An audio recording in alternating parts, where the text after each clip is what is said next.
and we will be posting this presentation online tomorrow. I just want to acknowledge that this is the first night of Passover, so we will be posting the presentation online as well as the PowerPoint that you see. We will have an online questionnaire and a second Q&A meeting next week on April 11th, and we'll tell you about that in a moment. Next slide, please. So just before we get started, we will have a presentation tonight, and we'll tell you all about that in a moment. Of course, we are meeting virtually. After the presentation, we will offer an opportunity for people to ask questions. So you can either click on the Q&A button at the below. You can raise your hand and we'll go to some live questions. And if you would like to see captions, you can click the show captions button to display. If you are on the phone calling in, we will also share with you how to participate. Next slide, please. So these are just the instructions on how the Q&A will work. As the presentation goes, you can enter your questions right away. And again, we will describe to you how to do that throughout this meeting tonight. Thank you for joining, and I will introduce myself shortly, but I would like to ask Pina Malazzi from Waterfront Toronto to open the meeting. Good evening, everyone. The City of Toronto, Toronto Transit Commission, and Waterfront Toronto acknowledges that the lands upon which we are undertaking the Waterfront East LRT extension is part of the traditional territory of the Mississaugas of the Credit First Nation, and that Toronto is covered by Treaty 13 with the Mississaugas of the Credit First Nation. In addition, we acknowledge that Toronto has historically been the gathering place of many Indigenous people, including the Mississaugas of the Credit, the Anishinaabe, the Chippewa, the Haudenosaunee, and the Wendat peoples, and is home to many First Nations, Inuit, and Métis people today. I'm Pina Malazzi, the Senior Vice President for Design at Waterfront Toronto. I welcome you this evening on behalf of a great team working on the Waterfront East LRT project, which includes my colleagues from the City of Toronto and TTC. I'd also like to take a minute to acknowledge that the project passes through 3 wards, this evening we're represented by the 3 councillors for those wards. Councillor Malik, who represents Spadina, Fort York, Ward 10, is here this evening and will speak in just a minute. Councillor Fletcher, representing Ward 14, Toronto Danforth, is here this evening. Councillor Moyse, representing Ward 13, unfortunately sends his regrets. As you know, you really know a project is impactful and important when it crosses through 3 different city wards. Queens Quay is the backbone of our revitalization efforts on the waterfront, creating a street befitting its role as the main connector while providing a world-class waterfront experience has driven our ambitious vision for the street. Tonight, we will focus our attention to the east. The Waterfront East LRT is a critical infrastructure connection to new emerging communities like Bayside, Quayside, and the future's Villiers Island, for example. It's also connecting to soon to be completed new public spaces like the new parks at the Portland's Flood Protection Project, which remain on track to be open in 2024, and future waterfront programming like Parliament Slip activation. We have a very dense presentation for you tonight. You'll hear an introduction from the City of Toronto, followed by a comprehensive update from TTC on the Union Station, Queens Quay Station, tunnel, and portal components of the project. Following this, there will be a detailed update on Queens Quay, including some lessons learned from a pilot we recently undertook on Queens Quay West, a detailed design update on the line along Cherry Street into Villiers Island, including its planned interim eastern terminus, an update on the transit, the TPAP, the transit project assessment process, an update on the business plan and the implementation strategy for the project, and an update on the constructability review being undertaken by the Transit Expansion Division. With that, I'll turn it over to Eric Chu from the TTC. Thanks, Pina. Hey folks, my name's Eric Chu. I'm the Head of Project Developments and Planning at the TTC. And on behalf of the TTC, I'd like to welcome you all and thank you all for coming out tonight to this meeting. This is a very important project for the TTC. It's going to be a transformative project. And through gatherings like this, we've always had really helpful feedback that we've received that has helped us refine the project. And I have no doubt that tonight will be the exact same. And so with that, I'll pass it back to Liz. Thank you, Eric, and thank you, Pina. I would like to now invite Councillor Malik for some opening remarks, please. Thank you so much, Liz. And thank you all to all of you who have joined us tonight to give your time and feedback on this important transit project. As was mentioned, my name is Asma Malik, and I'm really proud to be the new City Councillor in Spadina, Fort York. I know so many of you have joined from across the city tonight, as well as some neighbors that I see from the East Waterfront community and those who call it home. And I know we're all here because we know that this project is so critical and it is so urgent. Transit is a key component of building truly complete communities that are green, accessible, and welcoming.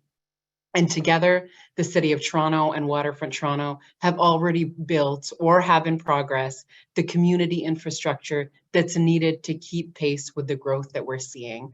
We know that there are parks in the works, childcare, recreation centers, schools that are going to make our East Waterfront community an even more livable one.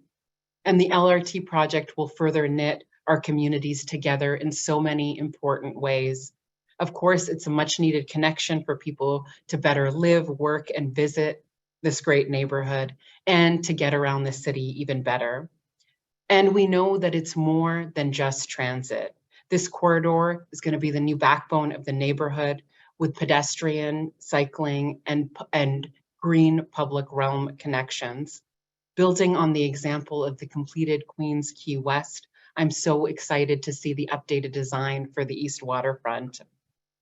We know we need this transit to unlock the potential of the Portlands, where as we speak, the work to renaturalize the Don River, complete flood protection, and build the next generation of great parks and neighborhoods is underway. This meeting provides important updates on the design, phasing, and approval pathway for the project. And we know it's a complex one. It's a complex project that we're going to be learning more about tonight. And we need to ensure that transit availability comes as quickly as possible, given all the pieces that need to be built out, including the east-west connectivity. My commitment is to support the urgency of moving this project forward. We need to have a seamless continuation of design work to procurement, to construction, to meet the needs of our communities. Reaching the 30% design stage is such an important benchmark. It allows for the city to enter into discussions with other levels of government on cost sharing for funding the project. I'm looking forward to the council update plan for June on funding and financing for the LRT and championing it as a transit priority for the entire city. I want to take a moment just to thank the teams from the City Transportation Planning, the TTC, and Waterfront Toronto for all their work in bringing this together. And I'd also like to acknowledge my council colleagues, Councillor Fletcher, who I see here, and Councillor Moyes, who I know has been connected to the project deeply as well. I'm looking forward to hearing your thoughts on tonight's update, and thank you so much again for your time and for being here. And I'm passing it back to Liz. Thank you, Councillor Malik. I'd like to ask Councillor Fletcher, would you like to say anything?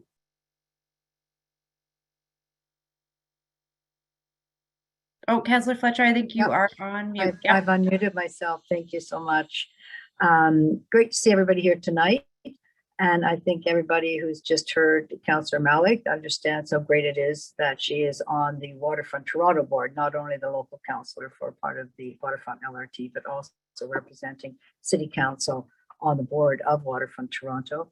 Of course, we cannot open up the Eastern Waterfront without this Waterfront LRT that has been on the books for so long. I can't remember how many times I voted to get it moving. And I'll just recall with all of you, our dearly departed Councillor Pam McConnell, Deputy Mayor, who was also a champion for this project, because we certainly understand with the work that's going on that Councillor Malik has spoken about, of the transformation of the mouth of the Don, but also we have the transformation around the Gardner and the Broadway extension, and so many things happening at one time at the Don River and Lakeshore, basically in that node.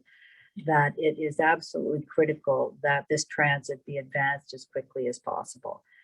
Of the real stumbling block here has always been the funding for this project. It has been up on the books, and then it has been pulled back at times by the majority of council votes. So I think from tonight, seeing that it's advanced to this degree, that this is now the moment we need to plant our flag and say we cannot continue with waterfront redevelopment without the necessary transit. So I certainly look forward to seeing where we are at with that and putting my shoulder to the wheel along with all of the rest of you to push very hard that we can realize this within the time frame that will be meaningful for waterfront development and to be able to arrive by transit at all of these great new spaces that are being opened up. Thanks, Liz. Wonderful. Thank you, Councillor Fletcher and Councillor Malik. I couldn't have said all of that better myself, so I'm not going to take too much time going through my spiel. Next slide, please. So for those of you who haven't met me, and I actually see a lot of familiar faces in the crowd, my name is Liz McCarty, and I am with a firm called Lura. With me is Alexander Furneaux and Lovely Jusson. I saw Lovely there. So we are the facilitation and engagement team who is working with yourselves, Waterfront Toronto, the City of Toronto, and the TTC on the public and stakeholder engagement for the Waterfront East LRT. And that includes this meeting tonight. Part of what we do is we document all of the feedback that we're hearing. So we will be writing a report from the conversation tonight, as well as the online questionnaire, which we will tell you about in a moment. As I mentioned, this recording will be put on the city website tomorrow, as well as a questionnaire and the PowerPoint that you are seeing. I want to acknowledge again that this is the first night of Passover.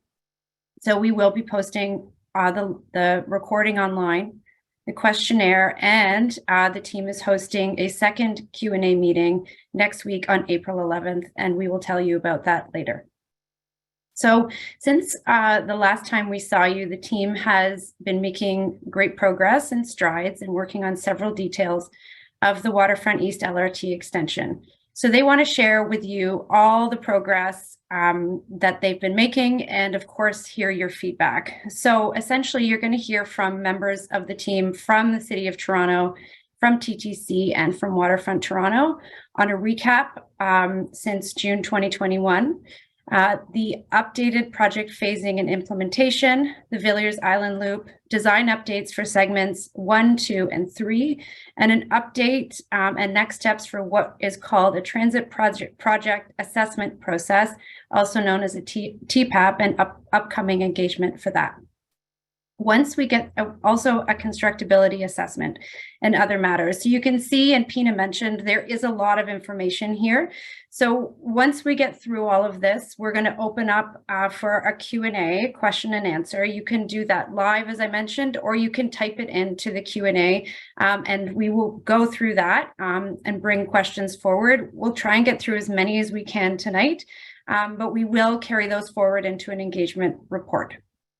So that is it in terms of instructions. For the team members, when you're giving your presentation, I would ask that you can all introduce yourself and your role, because we do have a number of different presenters. But first, I would like to share a video.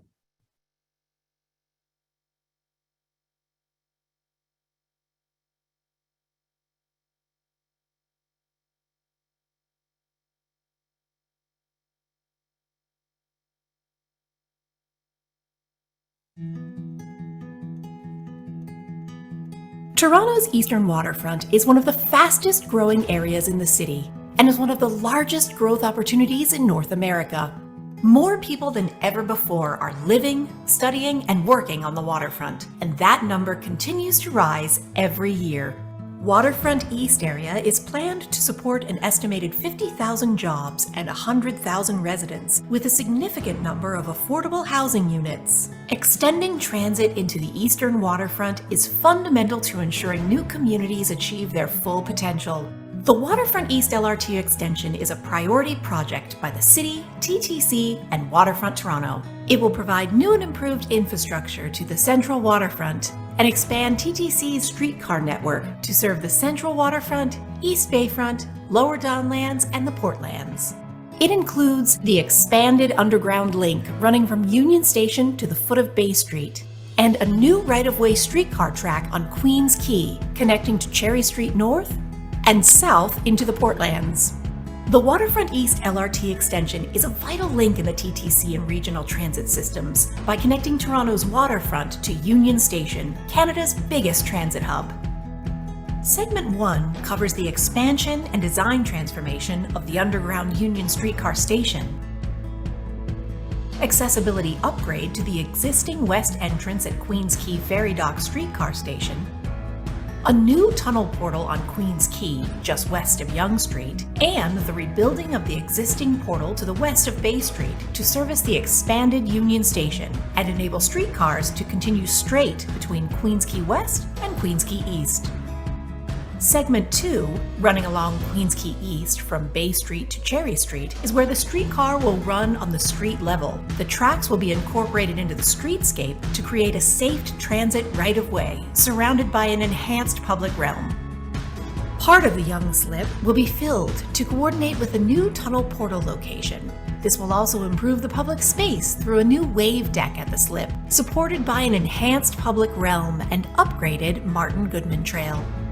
In Segment 3, the streetcar line extends north and connects to the current King 504A streetcar south of Mill Street via a new portal under the Union Station rail corridor.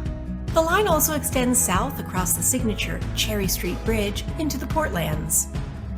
To improve transit access to the new parks and communities that will be built on future Villiers Island, the streetcar will turn around on Villiers Island with the loop route integrated into the future streets to ensure it will service visitors, residents, and workers who will soon frequent this space. A green track pilot project is also being considered to support sustainability and inform future sections of the network.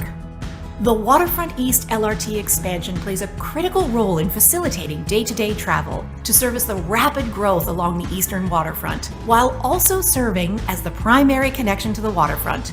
It is a crucial link that will unlock Toronto's waterfront for people to live, work, and play.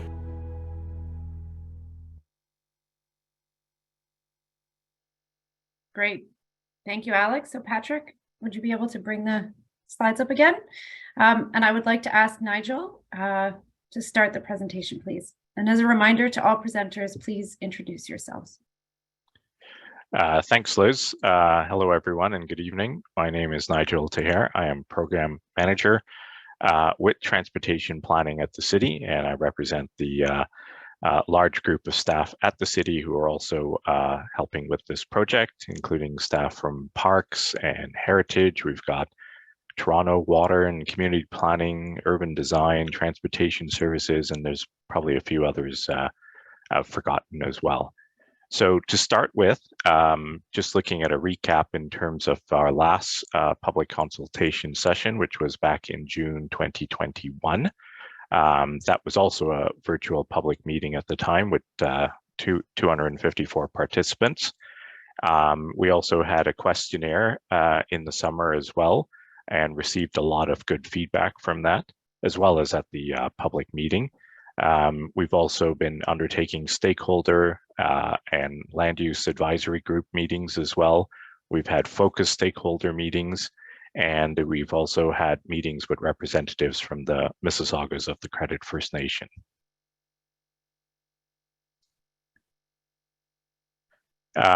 We wanted to do a bit of a recap for you in terms of what we heard back in June 2021. And this will help as we provide an update, which you'll hear next, for the various segments of the project. And to keep things simple, the video gave a bit of heads up on the segments, which is helpful. Segment 1 is the Union Station to Queens Quay corridor along Bay Street. That's the underground section.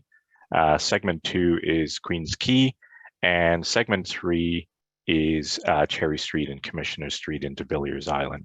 So starting with segment 1, what we heard were to strive for station designs, improving connections to neighboring properties and waterfront destinations, accessibility, wayfinding, and high quality design. People are also asking about prioritizing wider sidewalks, enhanced public realm, trees and plantings, and protected cycling infrastructure. There were also comments about portal canopy over the 2 portals on Queens Quay and the opportunity for those to be an iconic and functional asset to Queens Quay. For segment 2, we got feedback regarding programming of the spaces in the area, access to water, opportunities to sit and gather, and references to local landscape that are important for Yonge Street slip design. Some of the other concerns or comments were relating to reduced conflicts between the promenade and Martin Goodman Trail, and you'll get an update on that during the presentation. And finally, for segment 2, there were some concerns regarding pinch points and accessibility along the redesign. Moving on to segment 3, which, as I mentioned, segment 3 is Cherry Street and Commissioner Street, including out to Villiers Island. So part of that plan is the Cherry Street Tower and integrating that with the design, which you will see shortly, and the potential to meet public interests such as washrooms, information centers, local history, and food and drink opportunities as potential reuses of that Cherry Signal Tower. In terms of the transit network, the importance of the connection to the distillery in the initial build-out phase was emphasized. The timeline for this project, I think the councillors hinted at this as well. It's been a long one. I won't go all the way back to the beginning.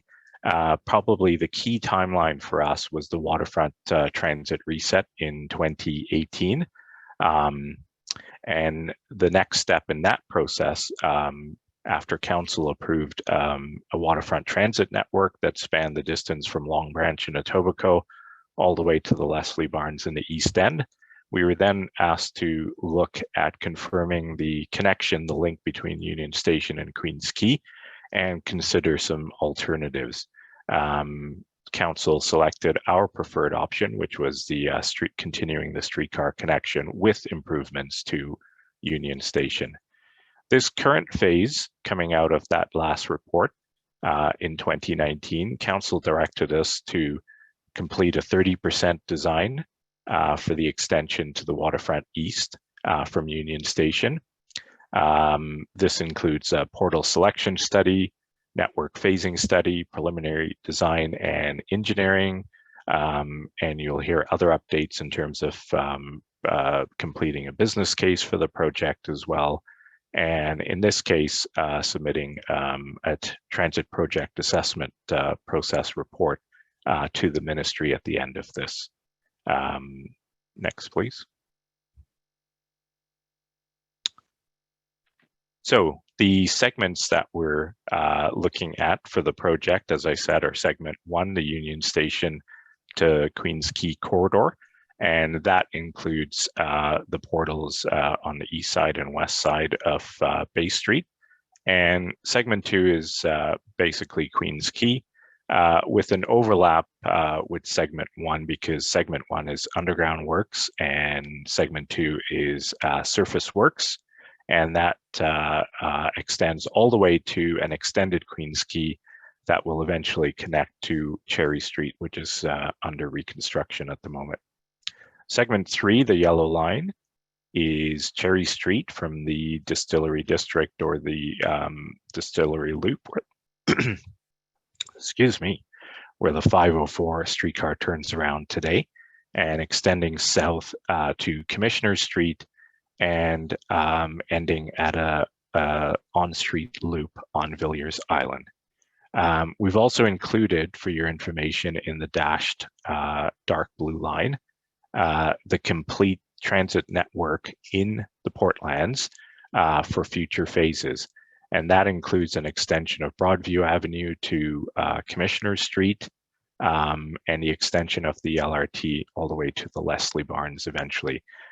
Part of the network also includes the south connection south of Commissioners on Cherry Street to a new turnaround loop on what's referred to as the South River District. And next, I will turn things over to Vincent Teng for the TTC for an update on segment 1. Great. Thank you, Nigel. Hello, my name is Vincent Teng. I'm the project manager from TTC, responsible for delivering underground segment of the project. Tonight, I'll be presenting the update to the community design for this segment 1 work. Going to the agenda here, I will first do a quick recap from our last meeting in 2021.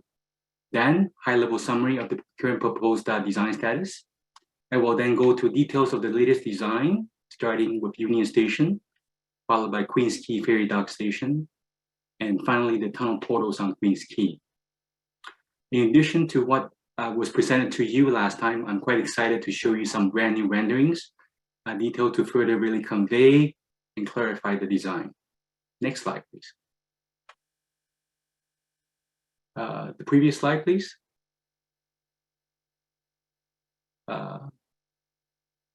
Yes, keep going. There's a slide on recap that was missing, but that's okay. We'll go to this rendering view.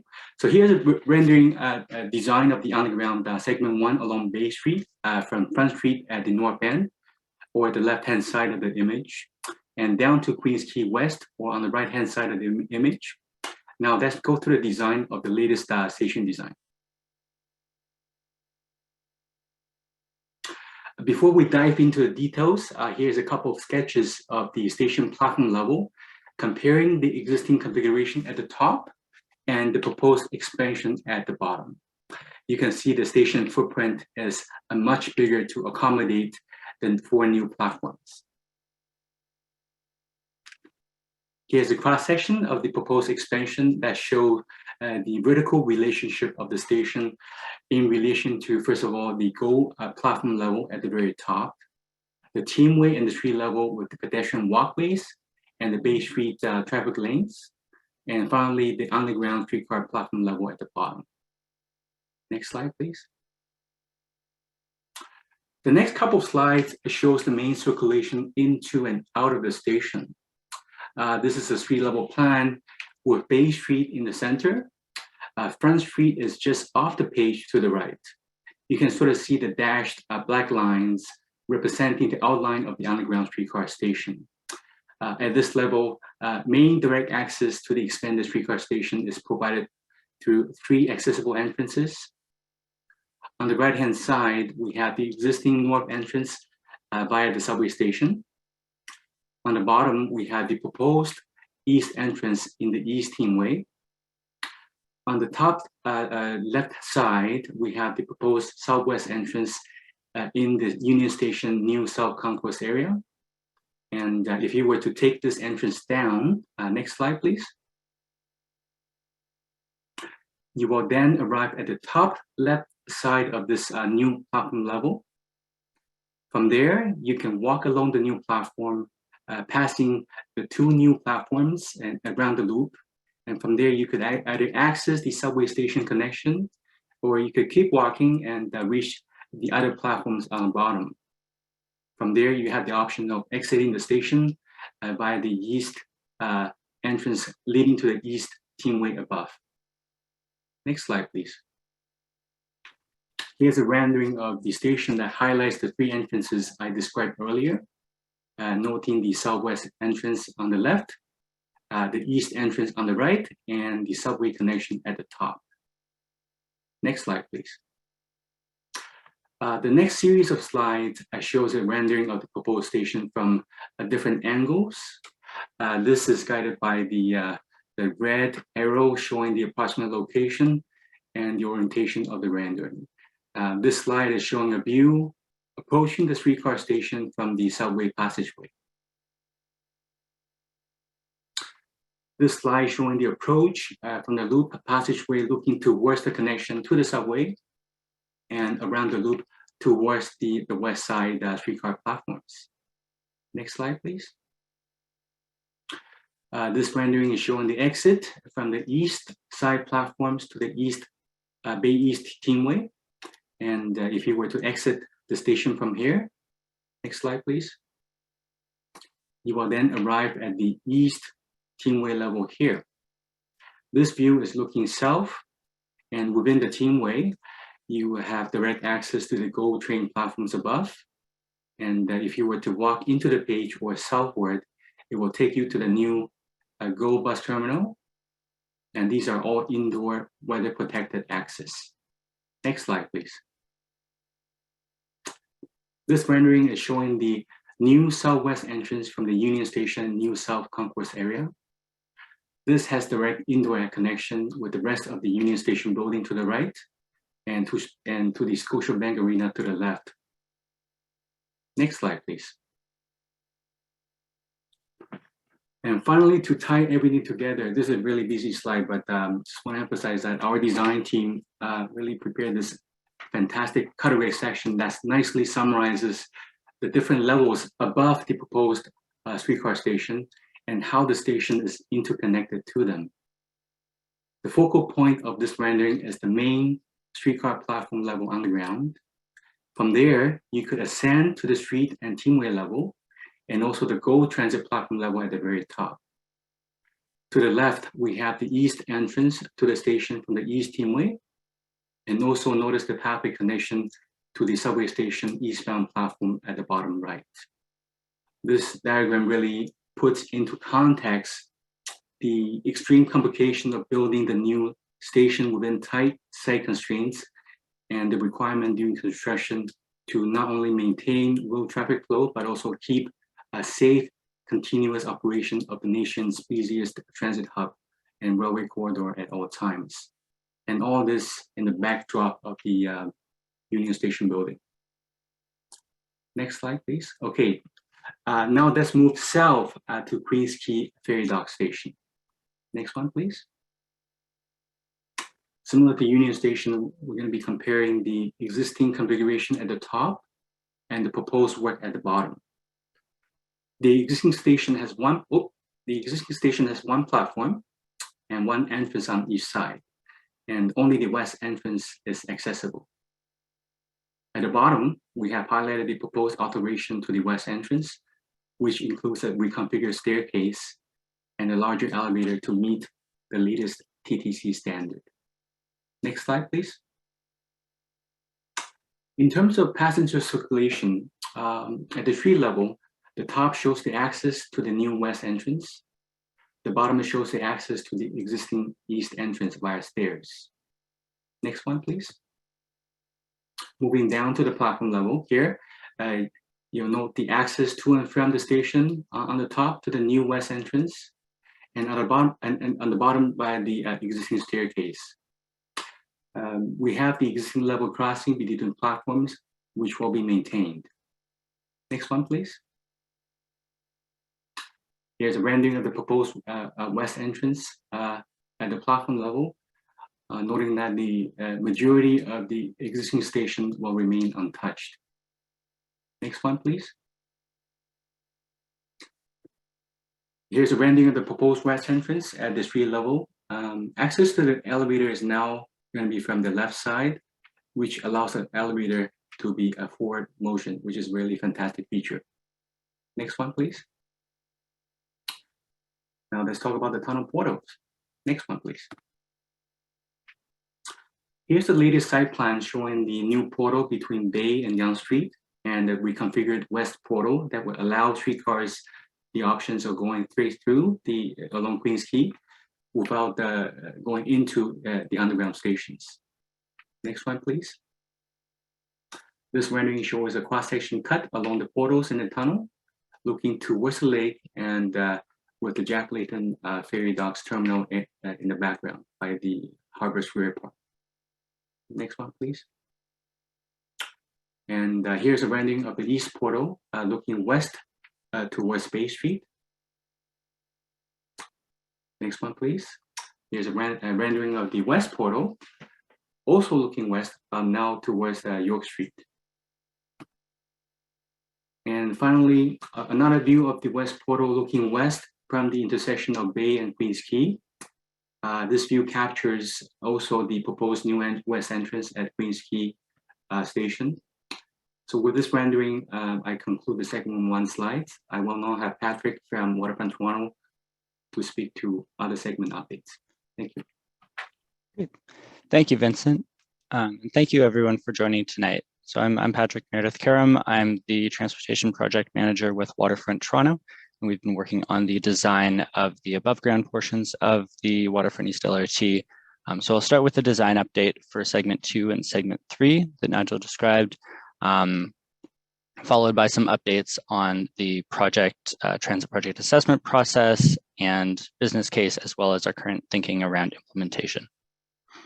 So to start, for segment 2, this includes all of Queens Quay at the surface level, spanning from Bay Street to a future extension to Cherry Street in the east. And I'll give a recap and a current status of where we're at, as well as some lessons learned from the pilot project that we've been doing on the Queens Quay West. So to recap from 2021, we talked about the selection of portal option 2, which is located between Bay and Yonge Street on Queens Quay for the streetcars to transition from the TTC underground segment to the on-street portion of the line. We talked about a design update for the Yonge Street slip, as well as the Martin Goodman Trail, and what the cross-section of Queens Quay East might be looking like. So today, our update is that we are approaching our 30% design milestone, and just wrapping up the final pieces for the eastern portion of the line past the future silo site. We're also going to talk a bit, as I mentioned, about intersection pilot project findings from Queens Quay West and how those lessons learned are being tied into our thinking around design of Queens Quay East. So to start with, for Yonge Slip, this is a key early work for the project, and it includes a reconfiguration of the roadway access in the intersection at Yonge Street and Queens Quay with the partial filling of the Yonge Street slip. This is necessary with the portal designed to maintain access to the properties on the south side of Queens Quay here. But it also includes a number of other features, as you'll see here in the rendering. The signalized intersection provides improvements for pedestrian and cyclist safety through the intersection, as well as protected access to enter the Southside properties. And there's also a pretty significantly expanded public realm in the slip with a new wave deck and gathering place, as well as significant trees being added.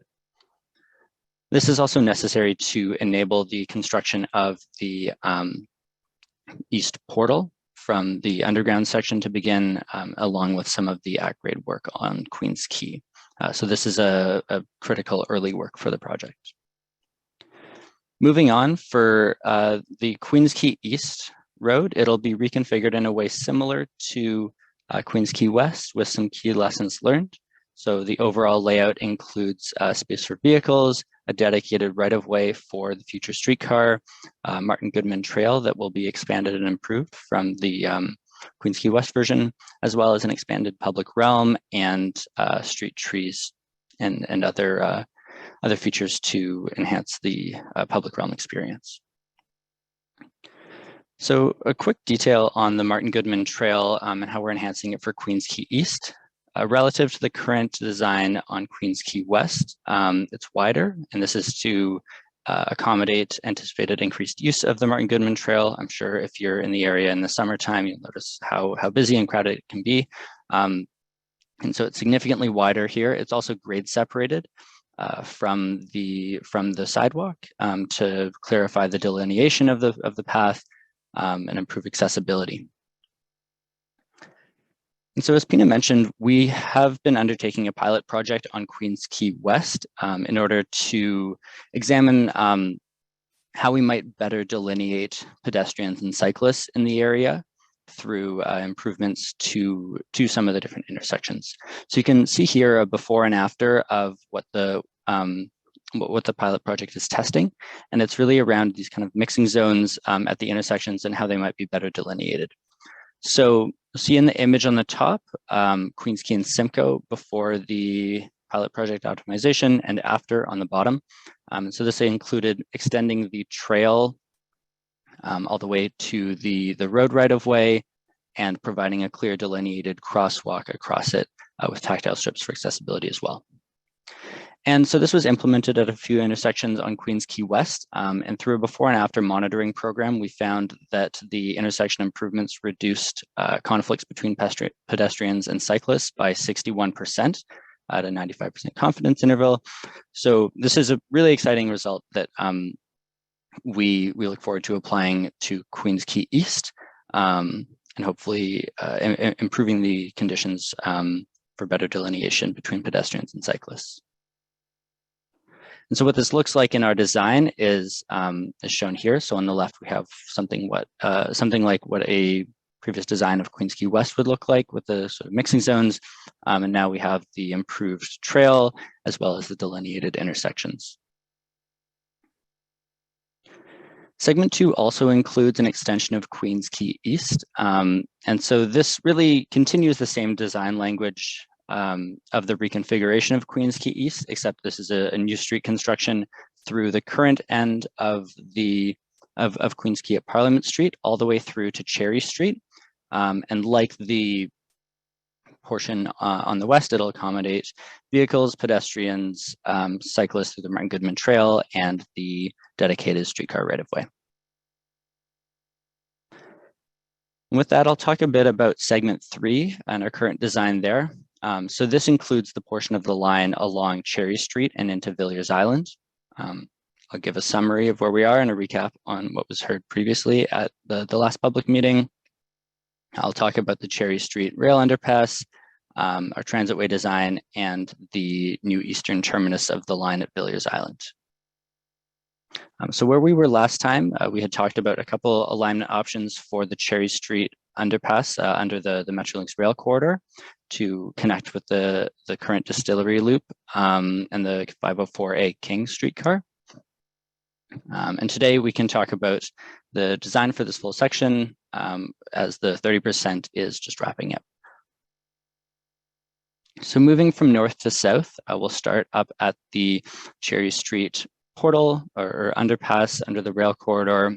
And the alignment that's been selected for 30% design is shown here, where we have the two-way dedicated streetcar right-of-way through the rail corridor in a new portal beside the existing portal, it would be just west of it, as well as a pedestrian walkway under the rail corridor beside the transit right-of-way.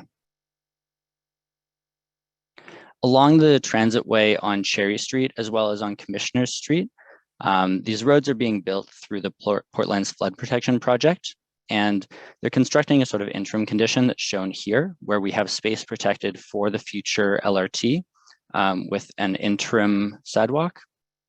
Now in this project, what we're designing is how we could integrate the transitway into the future streetscape with that space that has been provided, tying in with the roadway and the public realm and constructing the final public realm along the east side of Cherry Street. As part of this segment, we're also conducting a green track pilot project, and the purpose here is to look at different options for constructing green track concepts and testing different configurations to make sure that they can meet operational standards for both the city emergency services and the TTC replacement buses. Also give a bit more detail to the end of the line where the streetcars will turn around. So we had at one time envisioned a loop location on Polson, just south of Commissioners Street, but we've modified that loop location to Villiers Island so that the line can improve access to the future parkland and development on Villiers Island, as well as to mitigate construction impacts that would be involved with building a new transit bridge across the newly constructed mouth of the Don River. And in this process, we identified several different alignment options on Villiers Island for this loop alignment. Some of those are shown here. Out of this set and a few others, we identified options W2 and B as preferred preliminary options to be further assessed. And we compared these based on a review of both how they would work technically, whether they would be feasible from an operational perspective, and what the broader impacts of the two would be. So ultimately in that comparison, we found that both were feasible technically, although option W2 was preferred because it had less of an impact on the development block and the planned housing and affordable housing that would be that's intended for the Villiers Island site. So that final alignment, or the alignment that's been selected for preliminary design, is shown here. And option W2 is an on-street loop around the block of the future New Munition Street, Center Street, and Villiers Park Street, and back onto Commissioners.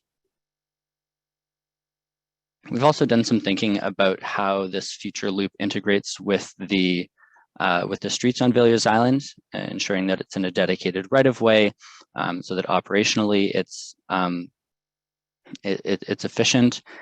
So we see here along the New Munition Street how we might integrate a single one-directional transit lane on the east side, and then across Center Street, which is envisioned as a bit more of a quiet pedestrian-focused space, as well as moving south along Villiers Park Street, adjacent to the future park development that would be just east of the street.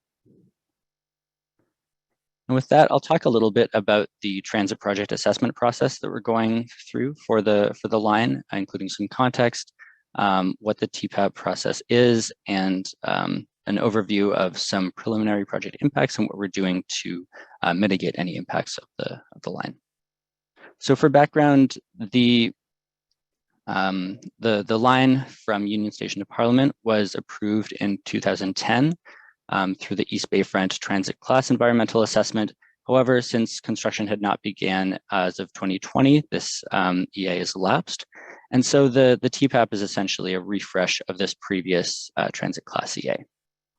And what the TPAP is it's a form of environmental assessment that's specific to transit projects.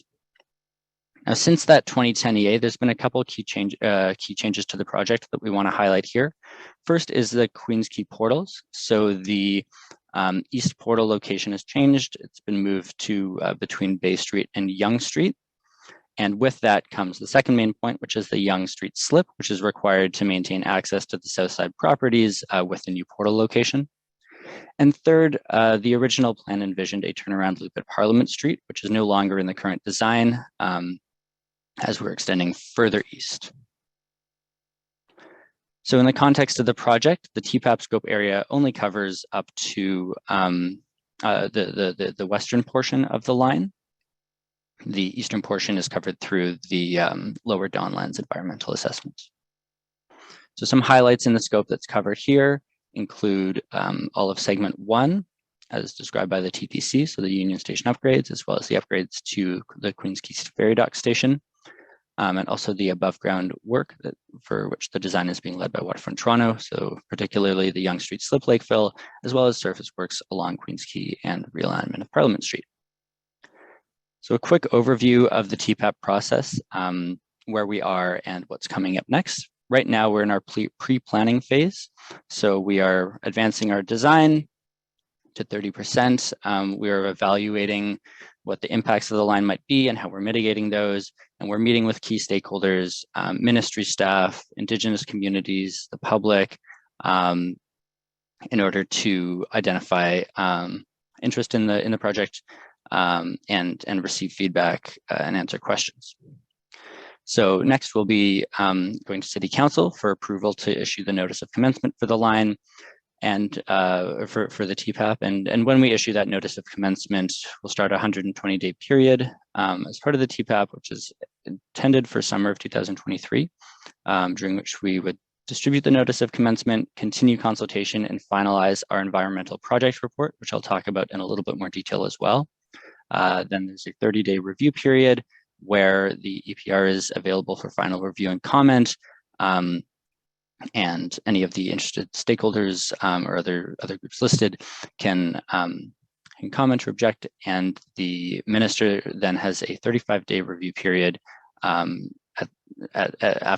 which they would give notice on whether the project can proceed.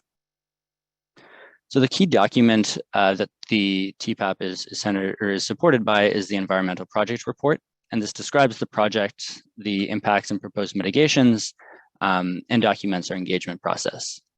The EPR will be published online for viewing, and we'll have physical copies available near the site as well. And at a minimum, it'll include the sections listed here. So we're looking at how the line impacts a number of different areas, including natural environment, air quality, noise and vibration, heritage, etc. So we'll give a quick walkthrough as well of some of the key benefits and impacts that we've identified in our work on the EPR to date. First, a few benefits. In terms of the terrestrial environment, the project significantly increases the number of trees in the area and also installs stormwater infrastructure that will improve and protect ecological functions. Of course, it's expected to have a positive impact on emissions through the transit operation, which provides opportunities for low emissions travel. And I'd also note that it improves sustainable transportation more broadly by expanding the Martin Goodman Trail for cycling and increasing the pedestrian space along with the actual transit operation. It also serves a rapidly growing area.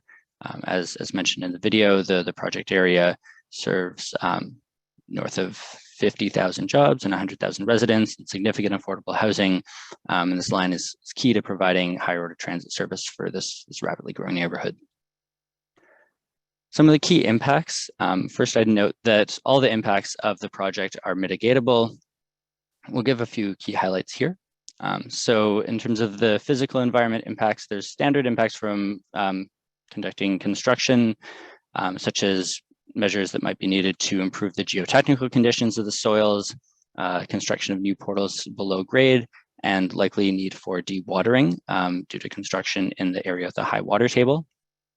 For impacts on the aquatic environment, the slip infill at Yonge Street may cause some, or will cause some loss of poor quality aquatic habitat in the slip.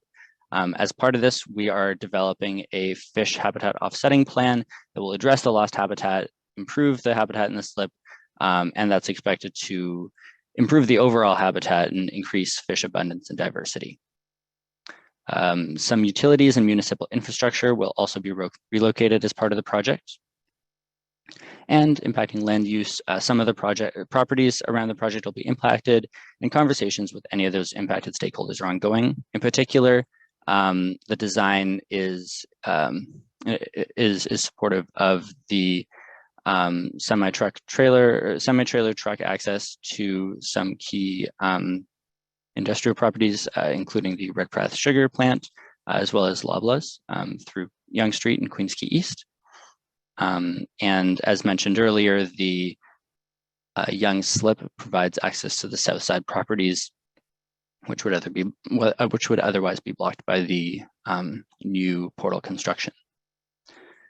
There aren't expected to be any long-term impacts to archaeological resources, and monitoring through construction is recommended, and the impacts will be mitigated as described here through site plan approvals, agency reviews, and avoiding heritage attributes. As far as emissions go, the project is expected to meet noise and vibration criteria set out in the TTC design manual, and the hardscape and other design elements will be environmentally protective for their future use. There are impacts on transportation, where the vehicular lanes on Queens Quay East are reduced from 4 lanes to 2 lanes plus turning lanes, so typically 3.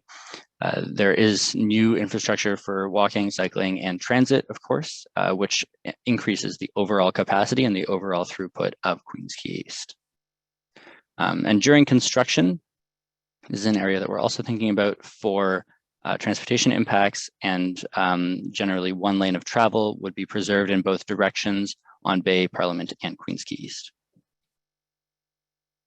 Now, a quick update on the business case, so what it is and what it includes. So our preliminary design business case is meant to articulate the rationale for the project and the case for change.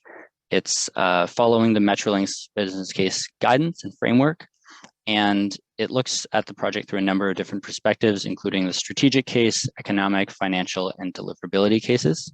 And it's a key input to council decisions on the project, understanding what the project is and how it's what benefits it provides. As part of that business case, we're looking at two different options for the line. So one is just a connection from Union Station to Villiers Loop, and the second includes the full project scope that we've designed, including a connection north to the 504A King streetcar. So I'll talk quickly through some of the key components of the business case. As part of the strategic case, we look at how the project follows the city's rapid transit evaluation framework, specifically by serving people, places, and supporting prosperity. And this project serves a lot of people and a lot of places. The area is, as I mentioned, expected to be home to many, many people and jobs in the future, as well as extensive affordable housing. And the line serves these along with providing an attractive boulevard, sustainable options, and connecting to improved public realm and green space, both in the improved streetscape itself and by serving over 21 acres of parklands in the Portlands. It also provides benefits to the streetcar network more broadly by expanding the capacity of critical streetcar infrastructure at Union Station. There's a few other pieces to the business case as well. The economic case assesses the project cost benefit. Some of the key benefits that are notable and fairly unique to the Waterfront East LRT project are that first, it serves and really enables or supports development that's planned for the future Villiers Island and the Portlands and East Bayfront, as a lot of the precinct planning work that is being done for those areas really relies on transit as a key enabler of a low carbon transportation future that supports a densely populated area.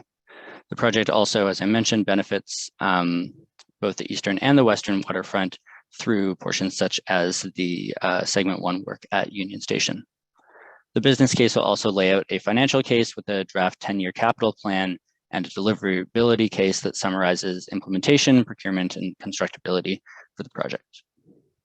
So with that, I'll end off by updating on the project phasing and implementation, talking through some different scenarios for implementation for the project, as well as a preliminary sketch-up of the different pieces and how we would sequence them to actually construct the line.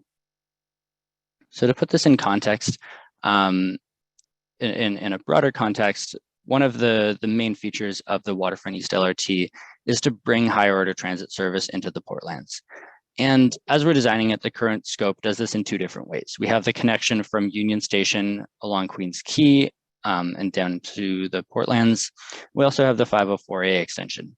And in our implementation planning, we're thinking about how do we sort of prioritize or sequence the construction between these two different features. So we have two scenarios that reflect exactly that. Scenario 1 prioritizes the Union Station Queens Quay portion. Scenario 2 prioritizes the extension of the 504A. Scenario 1, so the Union Station and Queens Quay piece, is the preliminary preferred option because it avoids multiple overlapping projects along Cherry North that I'll speak a little bit more about. It also serves the rapidly growing East Bayfront neighborhood and all of the dense development that's planned along Queens Quay and being constructed currently. It also doesn't rely on providing capacity from the 504 King streetcar, which of course has existing passengers and can only provide limited additional capacity as compared with the new line. And it provides an opportunity for earlier delivery of service to the Portlands through an interim east-west through running service. So in this scenario, there's some critical early works to support the project, and this includes the Young Slip Lakeville and the Queens Quay East extension. And with appropriate funding, the design and construction of these can be advanced to accelerate the overall project delivery. In terms of timelines, and these are quite preliminary and subject to change as the design and coordination progress, but we're looking at the potential for east-west through running service to begin in 2030 to 2033, and full operation of the line to start from 2032 to 2035. So In these slides, I'll give a bit of a sequence of what construction on the project will look like. We have other projects that are key enablers of this work in purple. And now here in blue, we see some segment 2 activities that are key early works. So we have the Young Slip Lake fill, as mentioned, that's necessary to happen before the work on the portals can begin. And then the Queens Quay East extension to Cherry Street, which provides key capacity for traffic during construction, as well as serving the future development that's planned in this area. In terms of other projects, enabling work from the Portland's Flood Protection Project constructs the streets on Cherry Street and Commissioners. There's ongoing work on Metrolinx corridor projects, some of which needs to be completed before we can construct the connection to the 504 King streetcar. And there's also enabling infrastructure through the Quayside project, such as the Queens Quay Road and Public Realm through that area, and the Parliament Slip.